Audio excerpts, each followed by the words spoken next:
한 달 전쯤에 제 동료 목사님 중에 야구를 좋아하는 목사님이 계세요. 야구장 한번 가지 않겠냐고 그런 제안을 하세요. 그래서 생각을 해보니까 제가 30대 때 야구장 가보고 40대로 넘어오고 50대로 넘어오면서 그동안 야구장을 못 갔더라고요. 아니, 야구장을 안 갔더라고요. 궁금하기도 하고, 그래서 그러자고 했습니다. 이렇게 수동적으로 누구에 의해서 이렇게 끌려가는 것도 저에게 나쁘지 않다. 그런 좋은 경험이 될 것 같다는 생각이 들어서 그러자가 약속을 했었습니다. 그래서 지난 목요일 저녁 6시 30분 게임, 그게 바로 그날이었는데요. 사실 제가 한 10여일 동안 좀 몸이 좀 안 좋아서 약속을 깨는 게 맞는 것일 수도 있었어요. 약속을 깰 수도 있었는데, 예매를 또 저를 위해서 예매도 더 해줬고, 그리고 또 이렇게 한번 경험하는 것도 이때 한번 필요할 것도 같고 또 좋을 것도 같고, 그래서 갔습니다. 나갔습니다. 그래서 제가 지난 목요일 밤에 야구장에 갔었어요. 야구장에. 경기 시작 한 1시간 전쯤에 그 잠실 야구장 근처를 갔더니 벌써 경기장 주변이 이른바 인산이네. 안에 거기에는 그런 세계가 있더라고요. 우리 동네에서 제가 못 느꼈던 분위기가 또 있어요, 거기에는. 젊은이들이 굉장히 많은데, 제가 생각했던 것보다 여성들, 젊은 여성들이 이렇게 많은지 몰랐어요.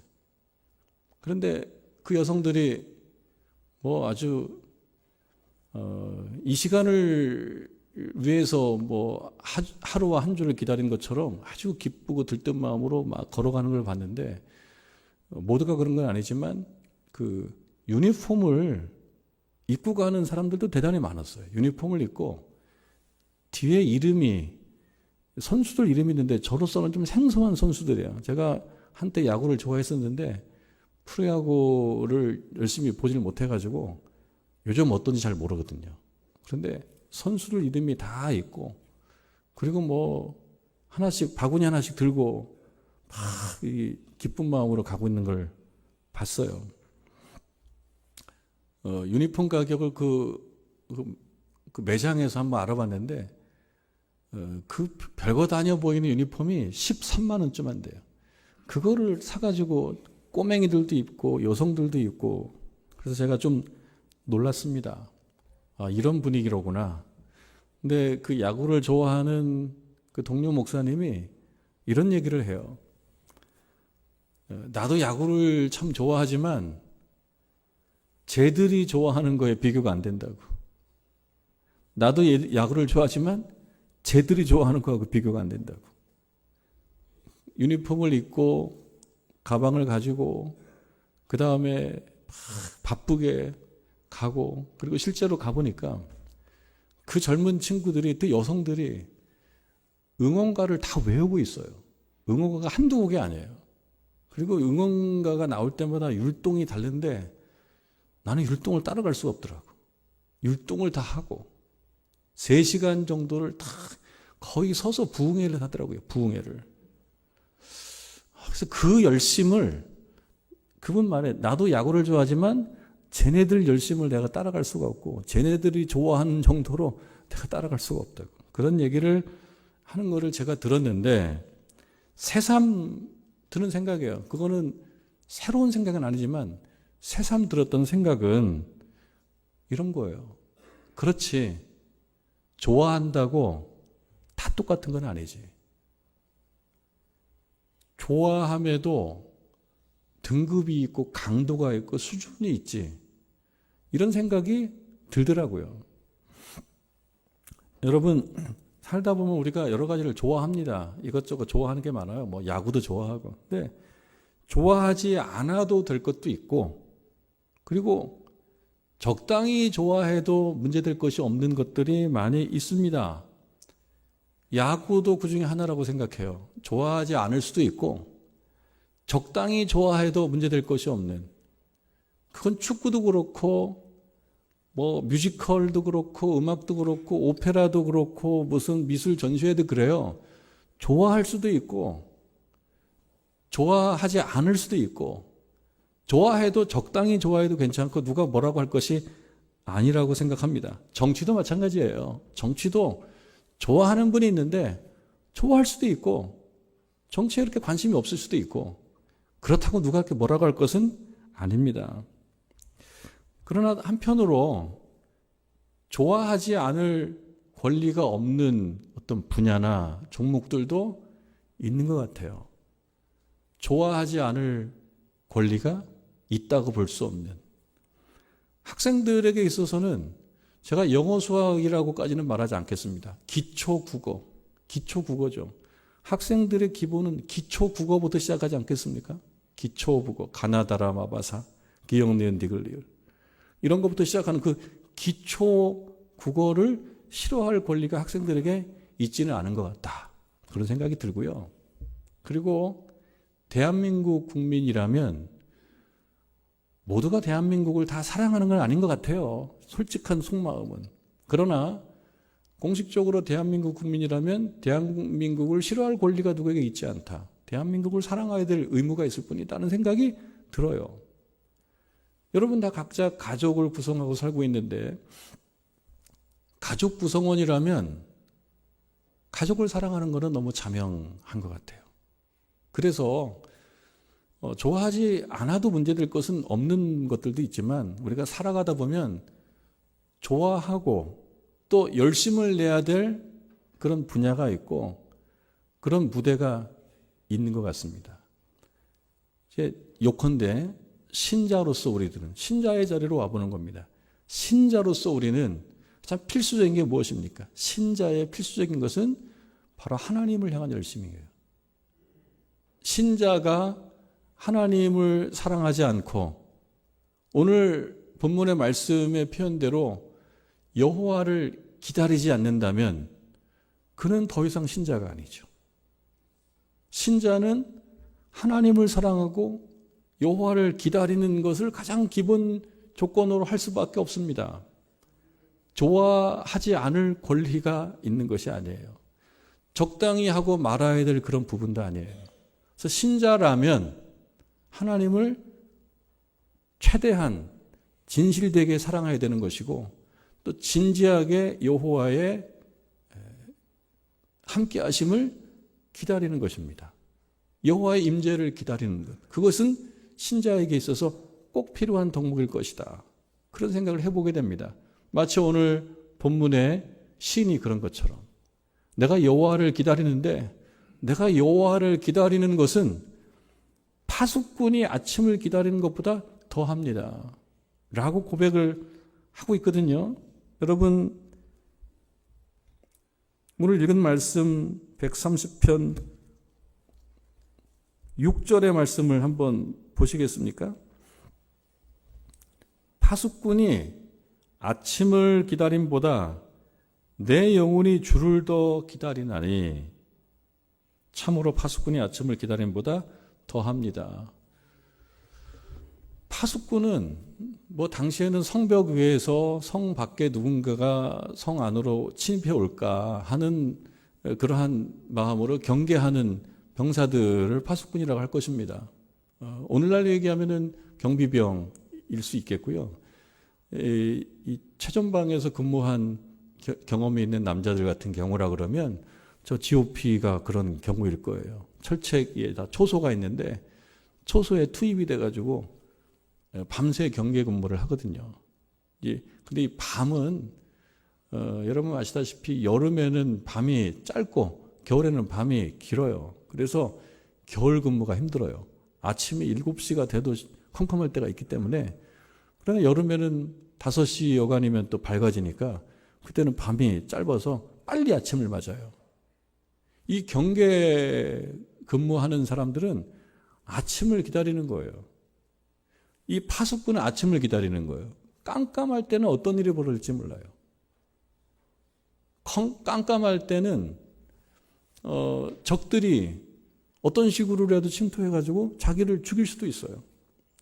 그러니까 아침이 오기 전까지는 내가 살아있으나 끝까지 살아있다라고 장담할 수가 없어요.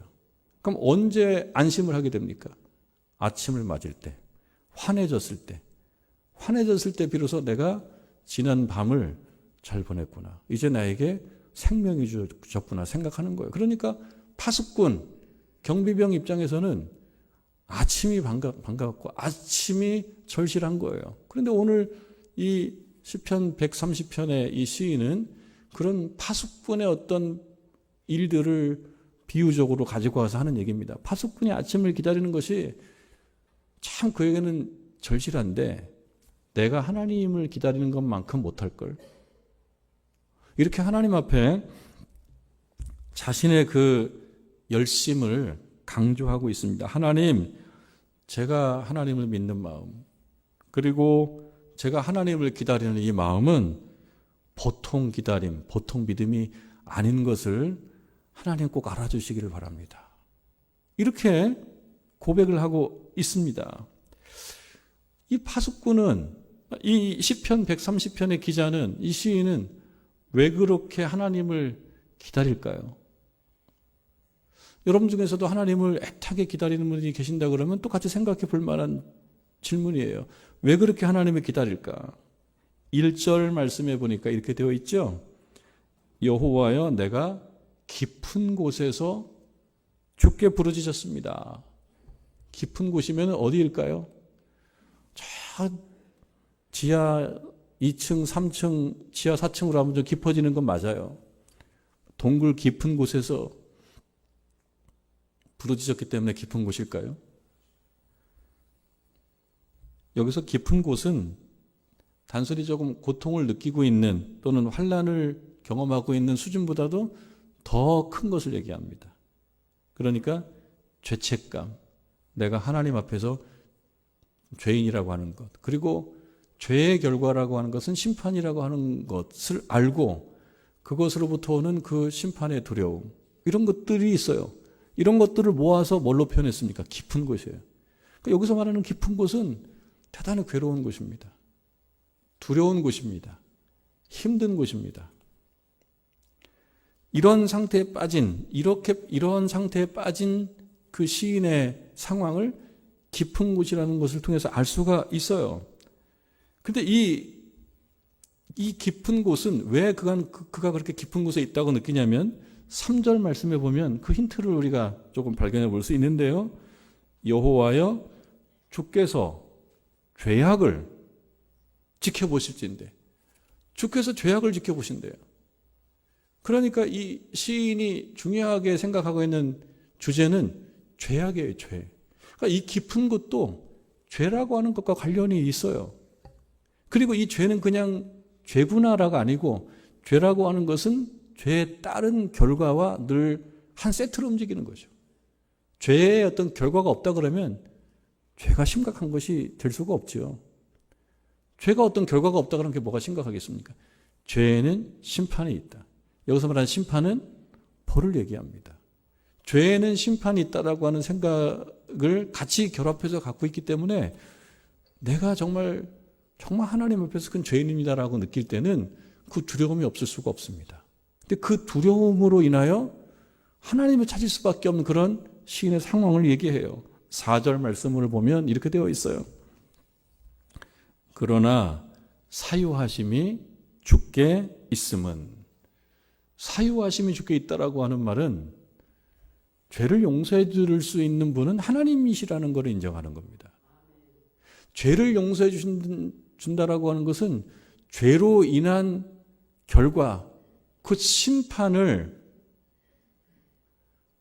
내리지 않을 권리가 하나님께 있다는 거예요. 그렇기 때문에 하나님 앞에 부르짖을 수밖에 없다고 이 시인은 간절히 느끼는 거고요. 그 강도가 그냥 적당한 수준이 아니고 적당히 하나님을 찾는 거라기보다는 적당히 하나님을 좋아하고 적당히 하나님을 기다리는 그런 강도, 그런 세기가 아니고 그 강도와 세기가 어느 정도냐면 파수꾼이 아침을 기다리는 그 강도보다 제가 하나님을 더 강하게 찾고 있음을 하나님 좀 알아봐 주십시오. 이렇게 하나님 앞에 나아가고 있는 것입니다. 신자들은 그런 것입니다. 신자들은 하나님을 싫어할 권리가 없고요. 적당히 하나님을 좋아한다라고 하는 것도 맞지가 않습니다. 신자는 이 말씀처럼 파수꾼이 아침을 기다림과 같은 그런 마음으로, 그 이상으로 우리 하나님을 사모하고 주의 은혜를 기다려야 되는 그런 존재다라고 하는 것입니다. 적당한 믿음이 아니고 절실한 믿음, 적극적인 믿음의 소유자가 되어야 된다. 본문을 통해서 볼 때 이러한 믿음은 도대체 어떨 때 가능하냐는 거죠. 그렇습니다. 자신의 죄와 자신의 부족함을 절감할 때 그게 가능해요. 내 죄와 내 부족함을 절감할 때 하나님을 붙잡을 수밖에 없어요. 자신의 죄와 허물 그리고 그 결과를 절감할 때 하나님을 절실히 찾고 하나님을 기다리는 거죠. 그렇지 못하다면 자신의 현주소를 보지 못한다면 그렇게 절박할 수가 없습니다. 죄를 어떤 잘못된 행동 혹은 조금 나쁜 행동으로 국한해서 본다 그러면 우리들 스스로 생각할 때 그렇게 내가 심각한 죄인이라고 느끼는 분이 별로 없을 거예요. 여러분 지난 한 주간 한 달간 사시면서 우리가 사소한 잘못들이 물론 좀 있습니다만 그러나 아주 심각한 잘못을 여러분 그렇게 흔하게 이렇게 범하고 그러지는 않습니다. 아주 심각한. 그래서 어떤 마음을 가질 수 있냐면 지난 한 달간 사는 걸로 얘기하면 아마 목사님도 저만큼 못 살았을걸요. 제가 꽤 괜찮게 살았습니다. 지난 한 주간. 이렇게 생각하고 말할 수가 있거든요. 보통. 대단히 심각한 잘못과 죄를 그저 누구 마음을 좀 상하게 하고 말을 좀 거칠게 하고 말로 인해서 누구 마음을 좀 아프게 하고 이런 거 약속을 좀 어기고 이런 정도의 잘못이지 그렇게 심각하지 않습니다. 그렇기 때문에 단순히 죄를 심각한 잘못 정도로만 한정한다면 저는 요즘에 큰 죄를 안 지었거든요 라고 생각하면서 하나님을 절실하게 찾을 수가 없어요. 절실히 하나님을 찾지 못합니다. 그런데 죄는 단순히 잘못된 행동 또는 어떤 부주의한 행동만을 의미하는 것이 아닙니다. 죄는 하나님과의 관계가 단절되는 걸 얘기해요. 그럼 조금 더 이걸 현실적으로 얘기해 본다 그러면 하나님과의 관계가 단절됐다는 것은 어느 면에서 알아차릴 수 있냐면 여러분 우리가 살아가면서 조금 중요한 문제들, 좀 어려운 문제들, 풀어야 될 문제들, 좀 그런 문제들이 있어요. 살아가다 보면은 경제적인 문제도 있고 건강의 문제도 있고 인간관계의 문제도 있고 나를 좀 힘들게 하는 혹은 자녀에 대한 문제도 있고요. 직장인들은 진급, 승진에 대한 문제도 있고 학생들인 경우에는 진학에 대한 문제도 있고 이런 문제들이 있을 때 결정을 함에 있어서 하나님과 전혀 상의하지 않고 결정한다. 기도의 시간을 갖지 않는다. 뭔가 결정하는데 나 혼자만 집중적으로 고심해서 결정하는 거 하나님이 나의 문제에 굳이 들어오시지 않아도 된다라고 하는 태도로 산다 그러면 그건 하나님과의 관계가 단절되어 있는 거예요. 여러분 기쁜 일이 있을 때는 하나님께 영광을 올려드리는 거고요. 어려운 일이 있을 때 중대한 선택의 기로에 섰을 때는 그게 바로 기도의 주제가 기도의 이유가 되어야 됩니다. 그런데 그런 상황에서도 하나님 앞에 그 문제를 같이 상의하고 말씀드리지 않고 나 혼자 주로 결정한다. 또는 어떤 책을 보면서 결정한다. 내 지인의 조언을 통해서만 결정한다. 하나님의 설 자리가 없는 거예요. 내 인생에. 하나님과의 관계가 자꾸 멀어집니다. 단절돼 갑니다. 의미 있는 만남이 없습니다. 그것을 성경에서는 죄라고 보는 겁니다.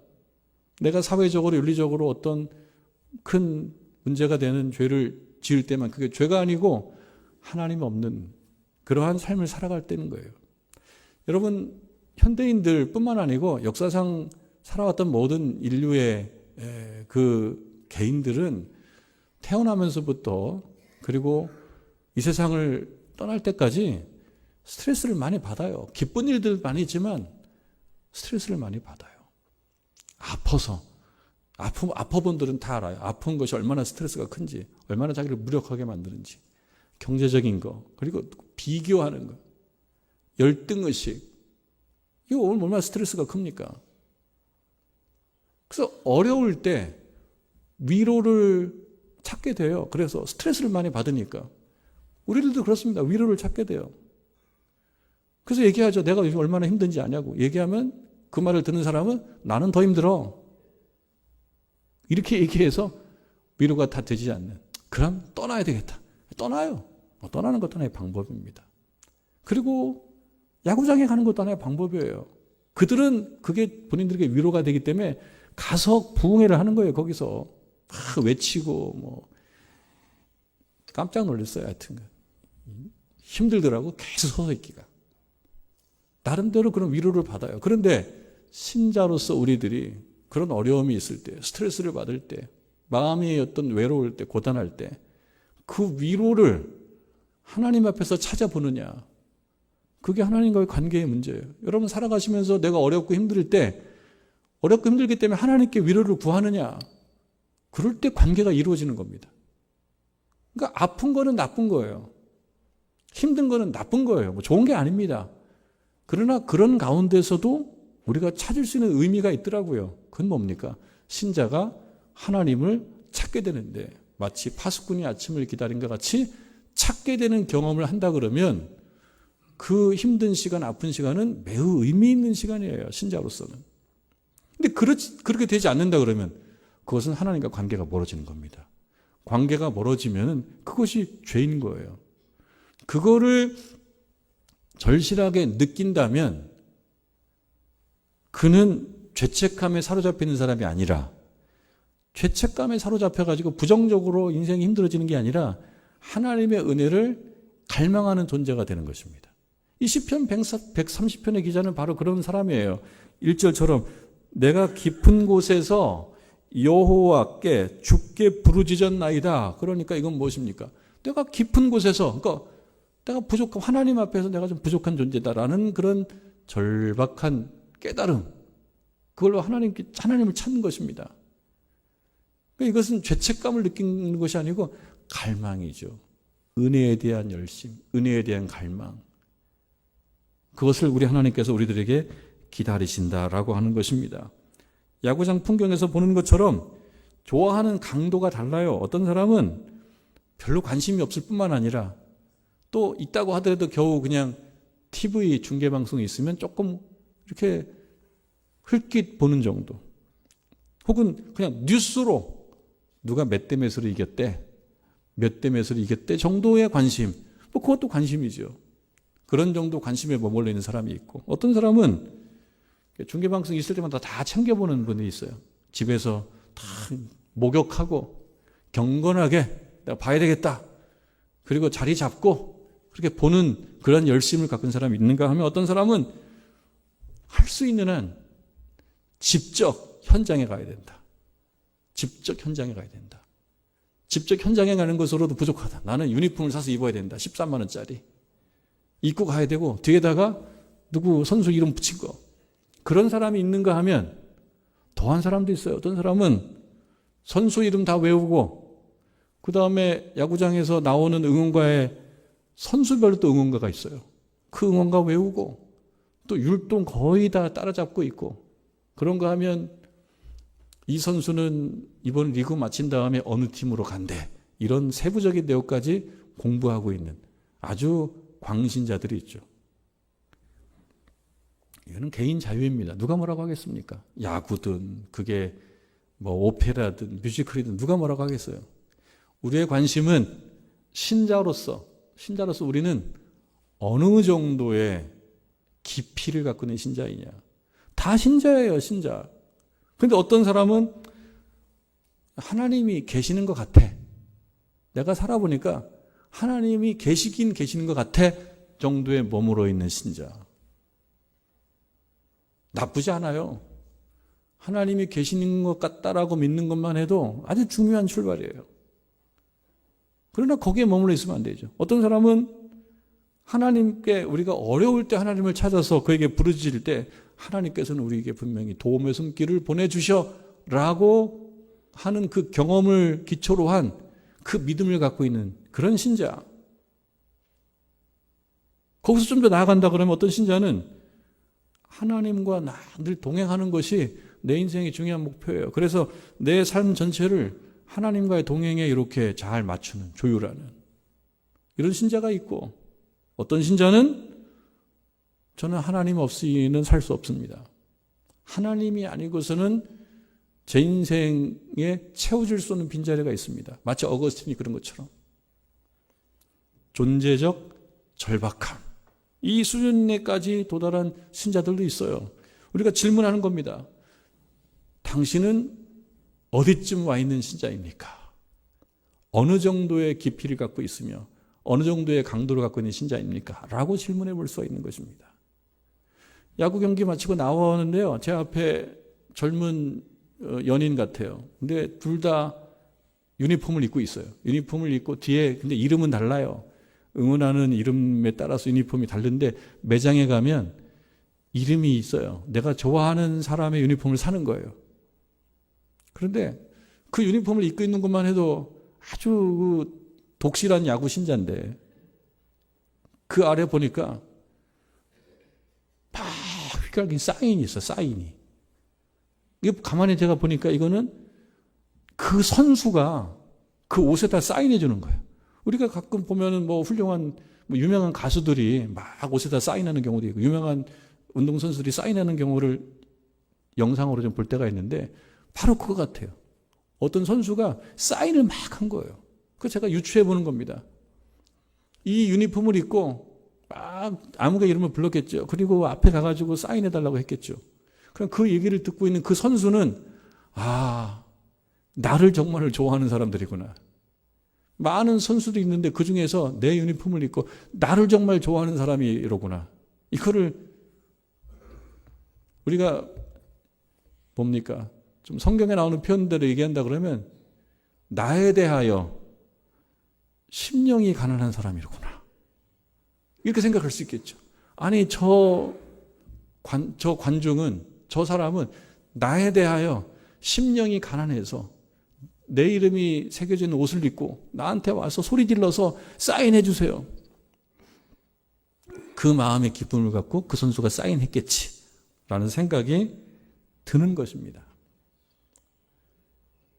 그들은 그러거나 말거나. 우리들의 관심은 뭐예요? 우리들의 관심, 신자로서 우리들의 관심은 무엇입니까? 우리들이 입고 있는 영적인 옷들이 있다면 우리 하나님께서 너는 내 것이니라 라고 우리 하나님께서 내 이끄는 옷에 사인해 주시면 그것이 얼마나 우리들에게 영광스러운 일이겠습니까? 우리의 관심은 바로 그것이 되어야 된다. 여러분, 이 예배드리는 시간에 우리 하나님께서 여러분들이 입으신 영적인 옷에 하나님께서 이름을 써주시기를 주님의 이름으로 축원합니다. 너는 내 백성이다. 어떤 사람에게? 하나님을 향하여 심령이 가난한 자에게. 하나님을 향하여 심령이 가난하지 않은 자에게 누가 해주겠어요? 그런 열심이 있어야죠. 그런 열심이 있는 자에게 우리 하나님께서 그 이름을 특별히 기억해 줄 것이다. 오늘 말씀으로 생각해 보자면 파수꾼이 아침을 기다리는 것보다 내가 우리 하나님을 기다리는 것이 더 강합니다 라고 고백하는 고백이 여러분들의 고백이 되어서 그 고백이 하나님께 상달된다면 우리 하나님께서 기쁘게 우리들을 너는 내 자식이라 내가 네 길을 인도하겠다라고 말씀해 주실 줄로 믿습니다.